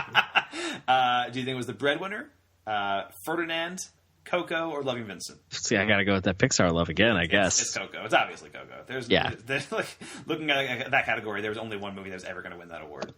Yeah, Ferdinand was snubbed. Yes. Now, Best Adapted Screenplay. I know you probably know who won Best Original Screenplay. Mm-hmm. But Best Adapted Screenplay, do you think, was that Logan, The Disaster Artist, Molly's Game, Call Me By Your Name, or Mudbound? I'm going to say Call Me By Your Name. You are correct, yes. Aha. Call Me By Your Name won that.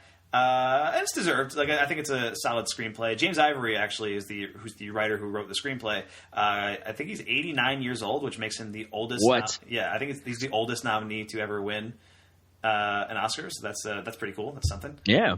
Otherwise, I think out of those, I might have gone for Molly's Game, because I was a really big fan of Aaron Sorkin's script on that movie.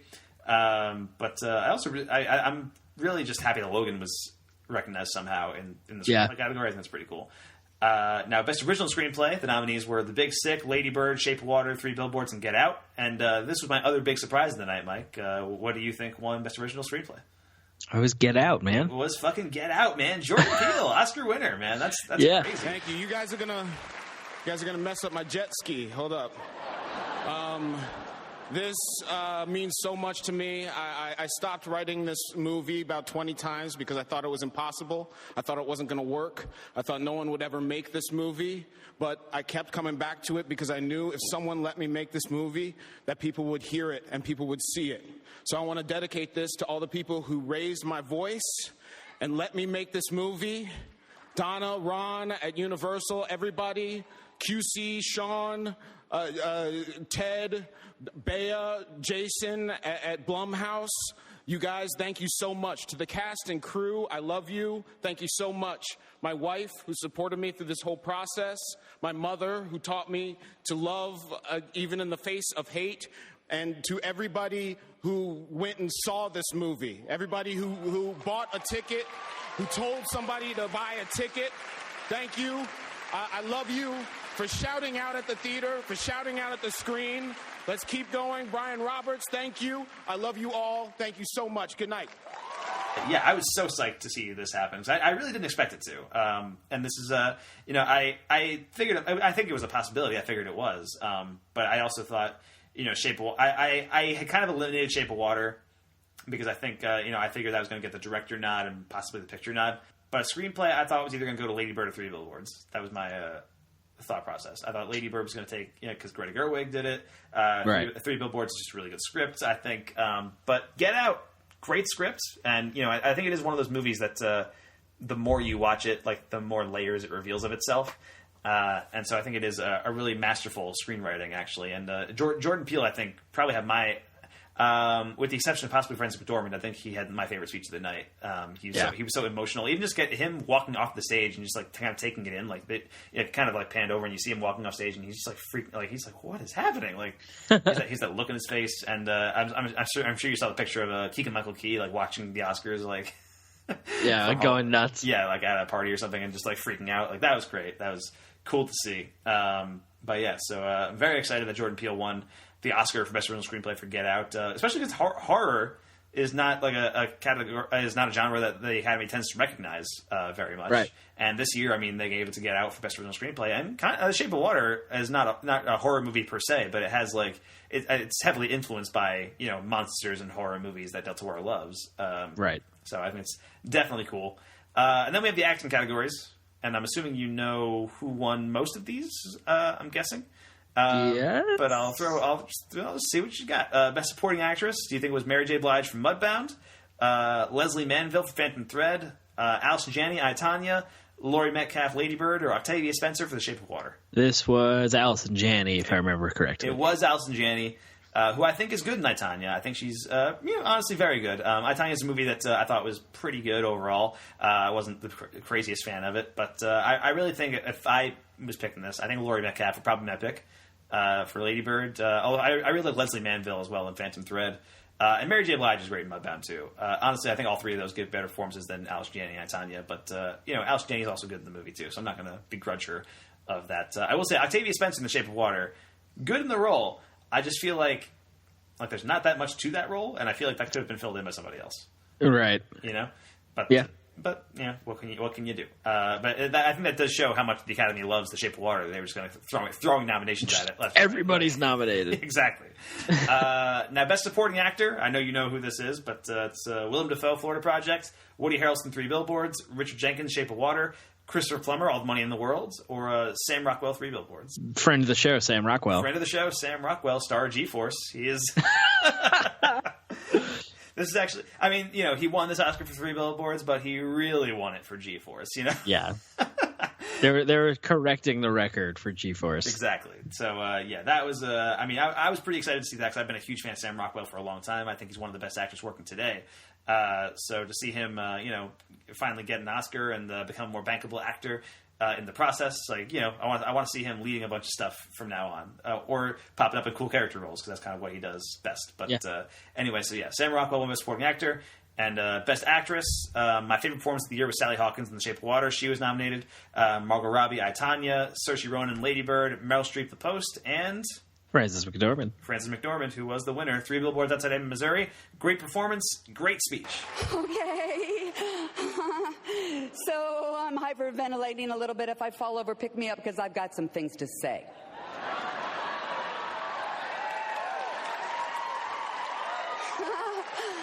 So I think this is what Chloe Kim must have felt like after doing back-to-back 1080s in the Olympic halfpipe.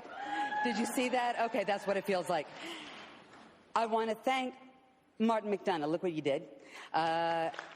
We are a bunch of hooligans and anarchists, but we do clean up nice. I want to thank every single person in this building and my sister Dorothy. I love you, Dot. And I especially want to thank my clan, Joel and Pedro McCohen.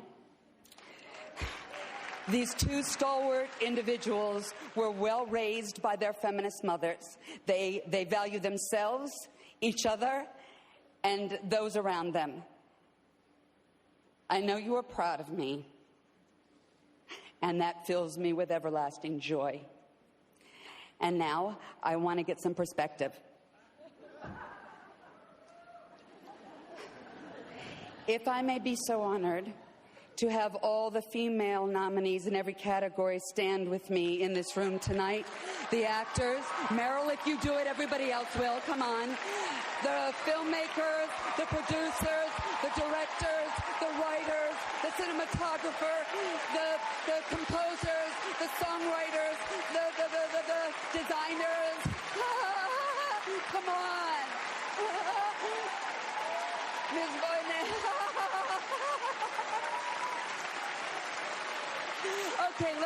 everybody. Look around, ladies and gentlemen, because we all have stories to tell and projects we need finance.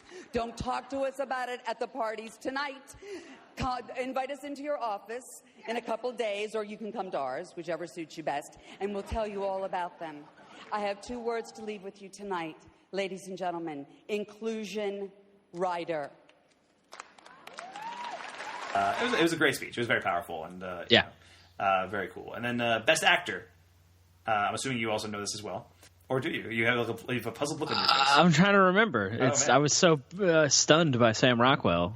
Well, I'm sure you'll remember once I mention his name. But the nominees were Timothée Chalamet, Call Him By Your Name, Daniel Day-Lewis, Phantom Thread, Gary Oldman, Darkest Hour, Daniel Kaluuya for Get Out, and Denzel Washington for Roman J. Israel Esquire. Yes.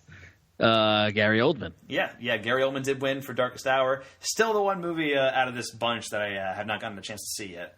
But I know you did, so there's that. I contributed for once. Yeah, I mean, it definitely makes sense while you're watching it. You're like, yeah, it's just that he's going to get it. Yeah, I mean, I would have liked David Kaluuya. Daniel Kaluuya. Jesus. Yeah, just edit that out in post. Yeah, I won't. This is the half-assed episode, man. This is the half-assed. Yeah, no, I have not seen Darkest Hour yet, so I can't really comment on it. But from what I've gathered from it, it seems like a very Oscar-y, showy performance. Like the kind of big, I think somebody when he won the Oscar, somebody shouted like, "Congratulations to Gary Oldman, Academy Award winner for," and that was a gif of Steve Carell and Anchorman going loud noises. Yeah, pretty much actually. Excepting Gary Oldman, because I haven't seen that movie. I think Daniel Kaluuya does an amazing job in Get Out. I think that's a performance that, like the movie, I feel like the more you watch it, the more you realize how much he anchors that thing. But I also would have loved to see Dan Day-Lewis take this, because he's amazing at Phantom Thread, and he does a great job there. And then we got Best Director, which was, as we know, Guillermo del Toro, Shape of Water. Also nominated Christopher Nolan, Dunkirk, Jordan Peele, Get Out, Greta Gerwig, Lady Bird, and PTA for Phantom Thread. And Del Toro is amazing. Like I've been a big fan of his for a long time. He gave a great emotional speech when he won, and that was cool. And of those 5, I mean, you've seen what, Get Out and Dunkirk? Yes. Okay. So I mean, would you have rather seen Jordan Peele or Christopher Nolan take that award, Mike, or are you satisfied with Del Toro winning for this movie you haven't seen? I would have liked to see Jordan Peele win just for everything that would represent. But of all the people I would want to win just because they're a roly-poly happy person, that's Guillermo del Toro. Yeah, that's great. I mean, this is in the last 5 years or so, all 3 I remember back in 2006, Guillermo del Toro was nominated for Pan's Labyrinth for Best Foreign Language Film, and Children of Men was also nominated around the same time for some technical awards. And I think so Guillermo del Toro and Alfonso Cuarón were both at the awards, and I believe Alejandro Gonzalo Iñárritu was also there for something. I don't remember what he was there for, but I think he was at the awards, and one of his movies was nominated for a couple things. And when those Oscars aired back in 2006, those 3 were kind of dubbed the 3 Amigos, and they've been right. Those 3 guys have been kind of helping each other out in their careers for since they began. They all came out of Mexico and have been doing some really engaging and interesting work. And in the last 5 years, all 3 of them have won Best Director. And I think that's pretty cool. Alfonso Cuarón won for Gravity back in 2013. Iñárritu won twice for Birdman and The Revenant.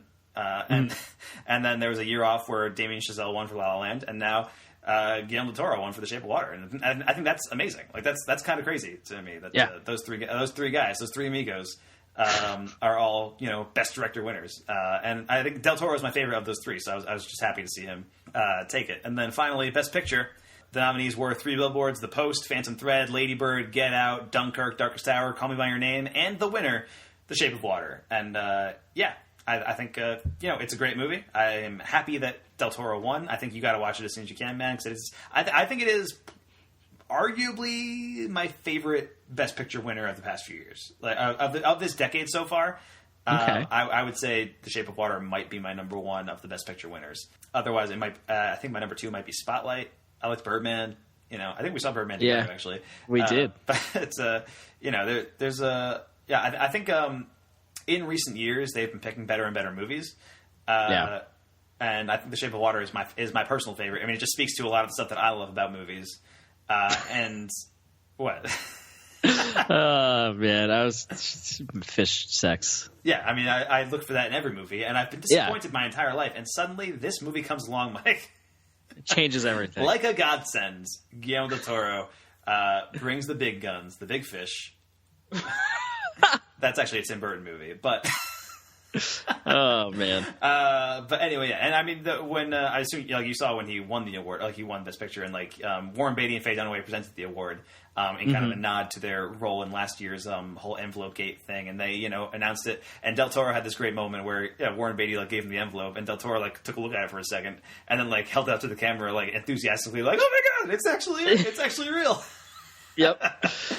Yeah, like I said, roly-poly happy person. Roly-poly happy person. That is Guillermo del Toro. I saw him in person once, if you recall. What? I saw him at New York Comic Con a while back. That was Comic Con 2016, I think. Yeah. Yes. Because I was waiting for a different panel. I was waiting for the Walking Dead panel at Madison Square Garden, and the Troll Hunters panel was ahead of that. And so Del Toro was there, and Ron Perlman was there, and Kelsey Grammer was there. And it was Del Toro's birthday, and we all sang Happy Birthday to Guillermo del Toro, and it was one of the happiest moments of my life. So I can only imagine it was one of the happiest moments of his life too, because it must have been. It must have been, because every moment that he has is one of the happiest moments of his life. Sure, yeah, there you go. And that was the Oscars. Yeah, I mean, I can't think of anything else I want to add about them. I think they were, overall a solid ceremony, and I think all the winners were pretty well deserving. And that about does it for today, Mike. That is the FilmBookCast Half-Assed episode. That's how we do that. Yeah. If you're still listening, wow. You're welcome. Yeah. This was a treat. I think this was a treat for all the listeners out there. This is a gift to you. Unedited, unfiltered, man. We can say whatever the fuck we want. If you want to throw out some, surprisingly right-wing conservative messages thrown in there. No, probably not. No, that's good. All right. Yeah. Let's not have that These happen. Fucking ever. Liberals, man. No. All right. Thanks for listening. We're not going to do that. Shut it down. All right, Mike, where can we find you online this week? You can find me at twitter.com/mdfilmblog. And you can find me online at twitter.com/msmithfilmblog. All of our podcasts and stuff at filmbook.com. Thank you so much for listening to FilmBookCast. I'm Mike Smith. That's Mike DeCrescio. If you're listening to this review of our podcast on iTunes, you can subscribe to the podcast, rate it, take a moment to give us a review. Feedback, compliments, topic discussions, hate mail, that can all be sent directly to podcast at filmbook.com.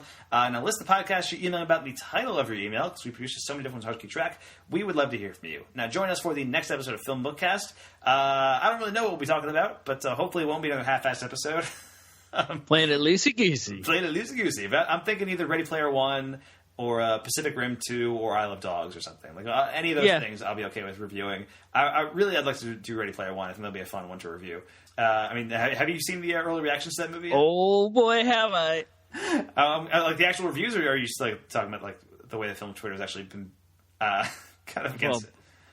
Kind of both. Okay, yeah, because I think the reviews have mostly been pretty solid. They've been relatively positive. That's true. I feel like there's a lot of people really hate this book, and so there's this attitude towards this movie that and I think it's totally fair, because I read the first 10 pages and I hated the book. Yeah, that's true. But you liked the book, right? You saw it. I did. Yeah. All right, so I feel like, with Steven Spielberg at the helm, I think this could be something really cool. Somebody, Matt Singer, did tweet out today, actually, a still from one of the trailers, and there's a movie theater in the trailer that they're riding past on a motorcycle, and it says Arnold Schwarzenegger in Jack Slater 3, and Jack Slater was his character from Last Action Hero. If they're going that deep cut with the references, then I think I'm going to have fun with this, Yeah, that was enough for you. But anyway, yeah. And you can check out our next complete works, where we're talking Nicolas Cage's role in 2009's Astro Boy. So thanks so much for listening, guys. We are out. The policeman on the beat needs some time to rest his feet. Fighting crime is not my cup of tea. And the clerk who runs the store can charge a little more for meat. For meat. And milk. And milk. From 1980.